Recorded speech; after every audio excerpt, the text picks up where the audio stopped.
Huomio, kaikki. Olen Aitonttu. Joulupukilla on sinulle erityinen viesti. Hyvää joulua, rakkaat ystävät. Toivotan sinulle rakkautta, iloa ja taikuutta tänä jouluna.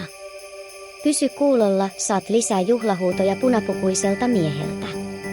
Kiitos, ai Elf, tästä esittelystä ja hei, hei, rakkaat ystävät ympäri maailmaa. Toivotan teille joulua, joka on täynnä rakkautta, naurua ja taikuutta, jonka vain tämä juhlakausi tuo esiin.